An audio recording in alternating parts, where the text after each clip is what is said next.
Hey guys, thank you so much for joining us for another episode of On the Couch with Fouch. Go to mattfouch.com today and sign up for the email so you get the interviews to your email box whenever I release a new one every month. Today I have the great honor and privilege of introducing Dean Hopper. Dean, thanks so much for joining me, man. Thank you, Matt. Thanks for having me on. You have a super busy week this week, and so I'm just happy that you were able to take time to be able to come in here and sit down for a few minutes. And we were actually just talking. Yeah. We just got to get it done, because if we don't go ahead and do it, then we might not get another opportunity. We have the next thing to move on to. Exactly. It doesn't wait.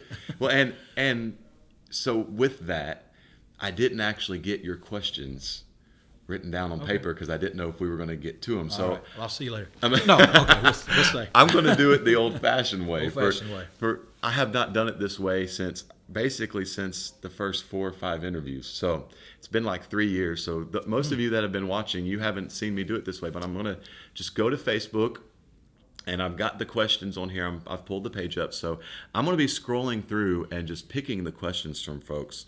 I'm going to try to find a way to navigate this thing so it somehow makes some kind of a flow and sense, but it may not. So it could be, hey, tell us about your family, straight to what's your favorite meal, straight to, I don't know what they've asked. So this is going to be fun. And interesting. Absolutely. So I'm going to just ask the first one right off the bat. Okay. John Householder wants to know, thank you, John, for your question. Who would you consider to be your greatest vocal influences? Before I started singing, they would have to been obviously my family. My Uncle Steve was the original lead singer for the Hopper Brothers, and he could wail. And I mean, it was back in the big Elvis days, and he had one of those big voices. And along the way was a Michael English and a Kirk Talley, and they were great communicators. As a drummer, I got to play behind them in different stages of their career.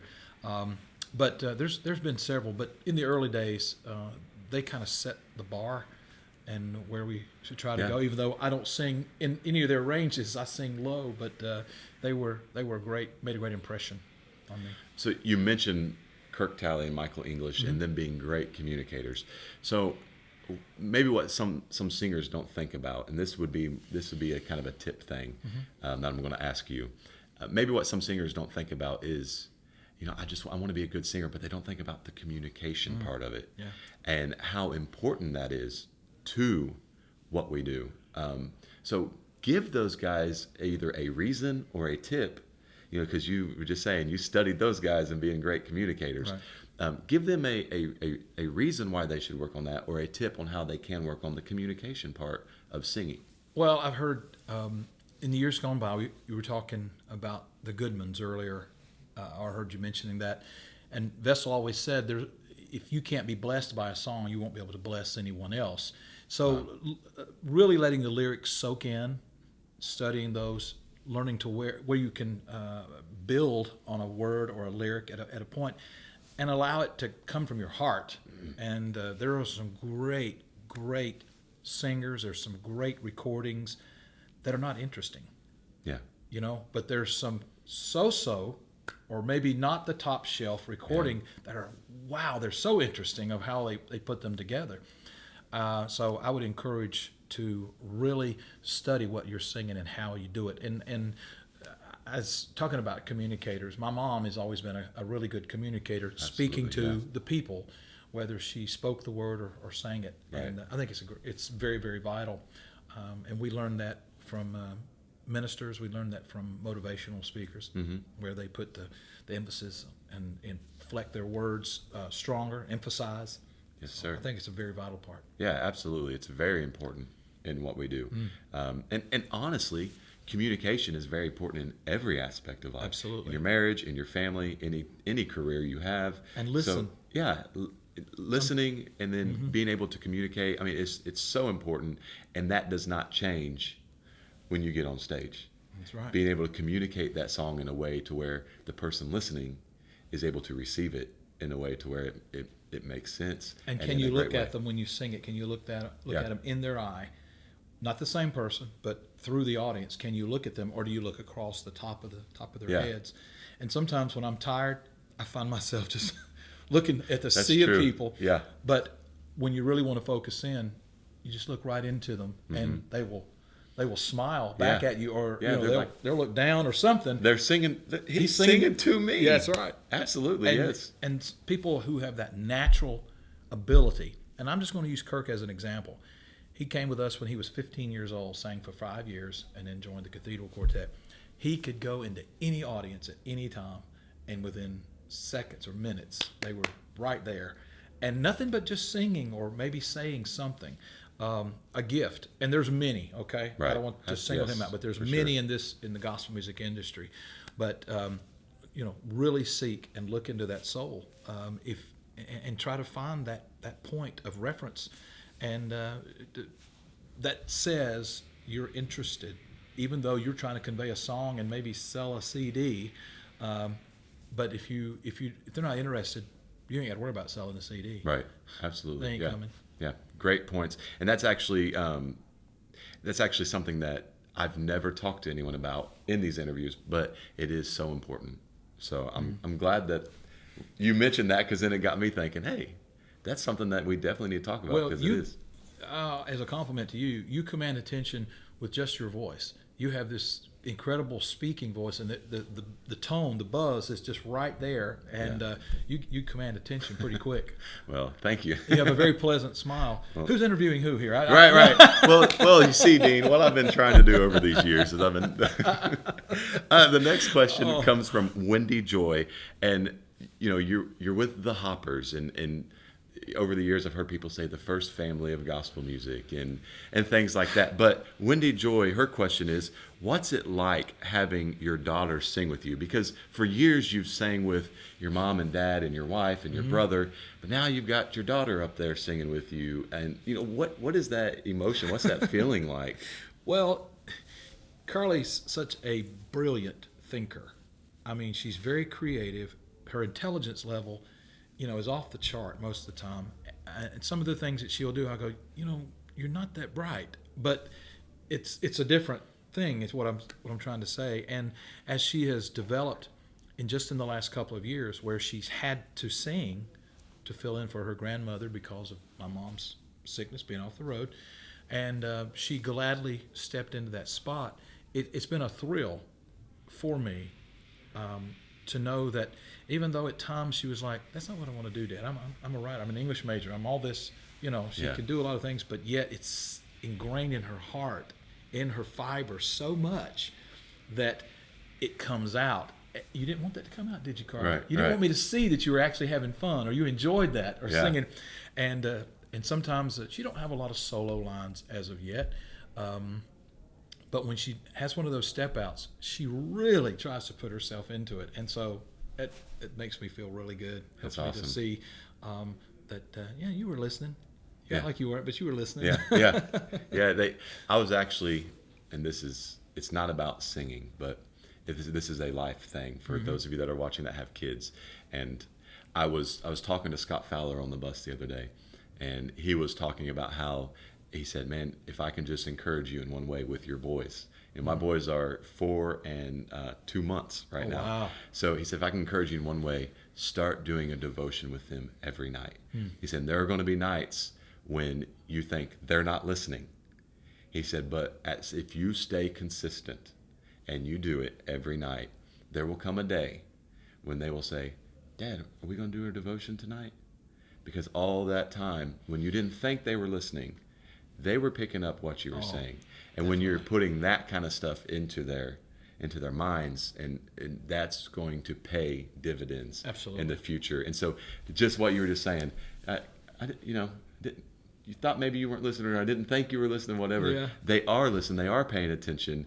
So that's why you stay consistent and stay faithful with the positive and spiritual things that you're trying to instill in them. And that's a lesson for me to take forward with my boys, is stay consistent and keep doing the things that you're investing in them for spiritual rewards in the future, for when they become the age of accountability and adults. So that made me think of that. And that's something I wanted to share with people, because maybe they don't. Maybe you're a parent and you don't do that. Well, it's never too late to start. Start now, and just start instilling that into your kids. And if they roll their eyes, oh, we're going to do that, just do it anyway. Yeah. Their attention will change, and it will come right to where it needs to be.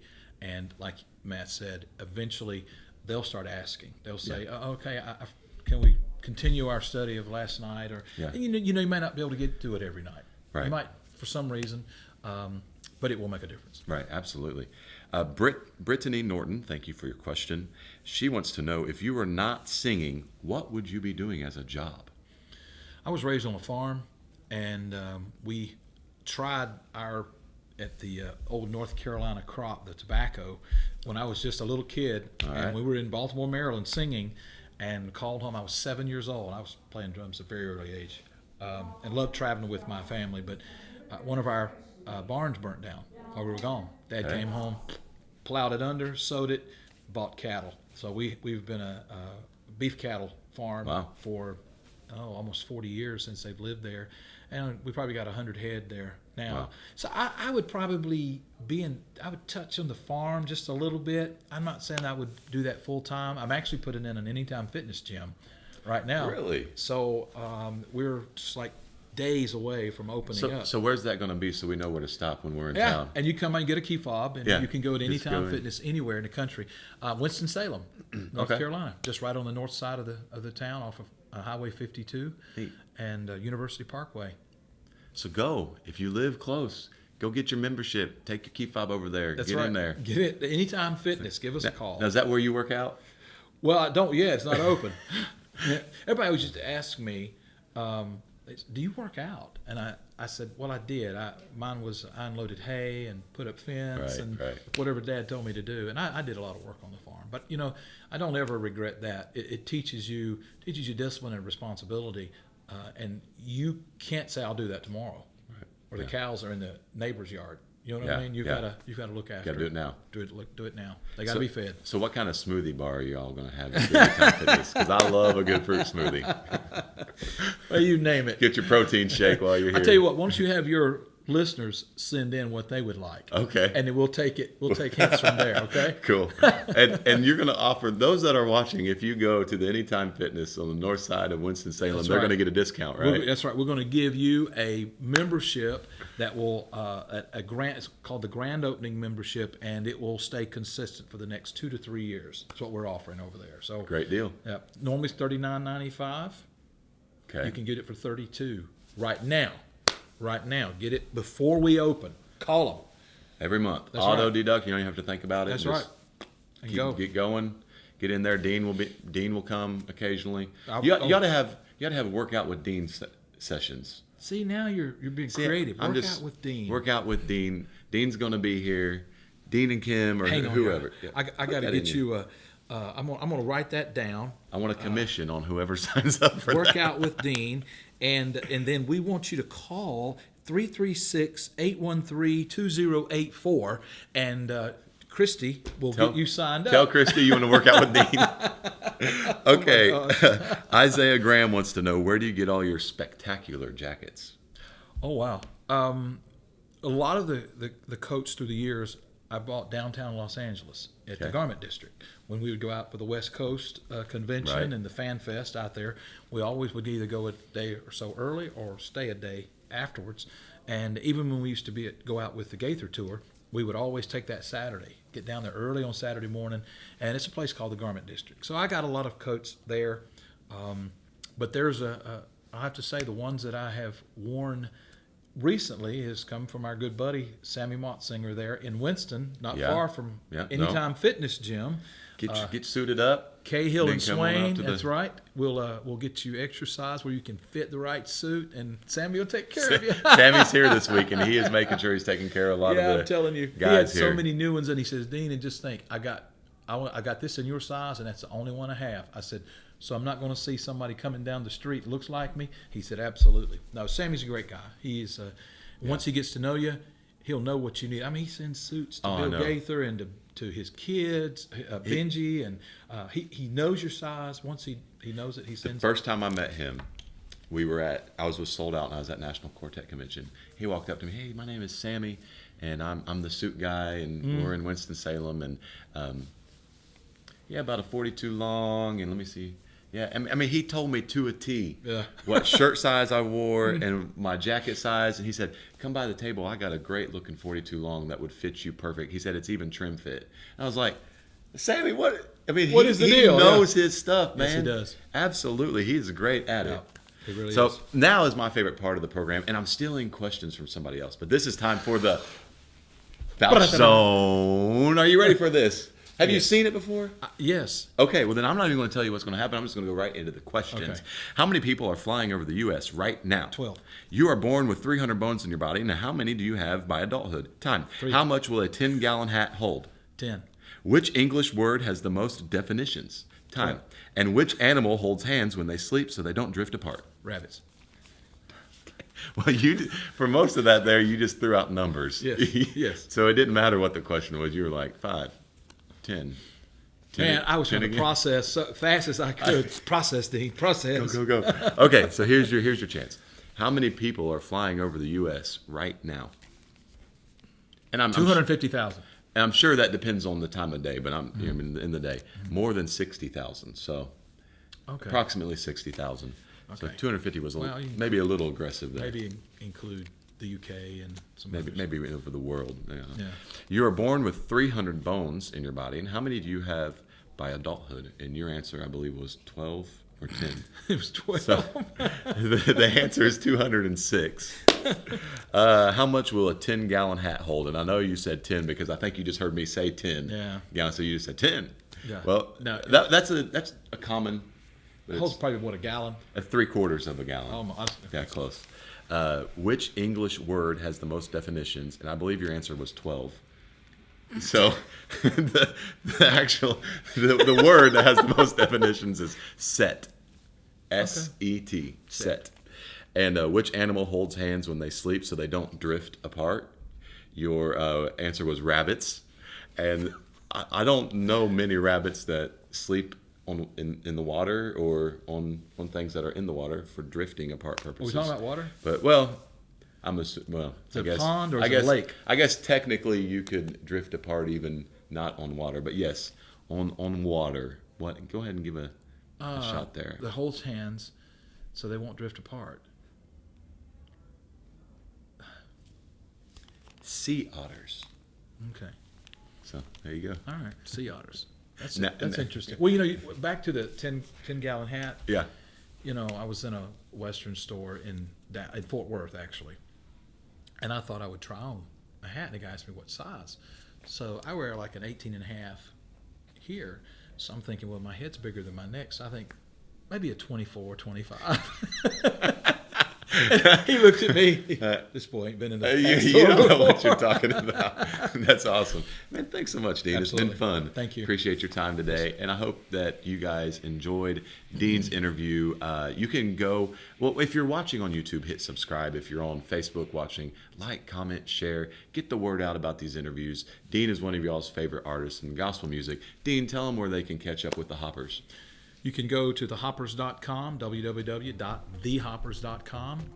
If you need product, go to a thing called shopthehoppers.com. And then we're on Twitter and Facebook and Instagram. Or if you just want to call and talk to somebody in our office, you can call 336-548-2968. All right. Thanks so much, man. It's been a pleasure. Thanks, man.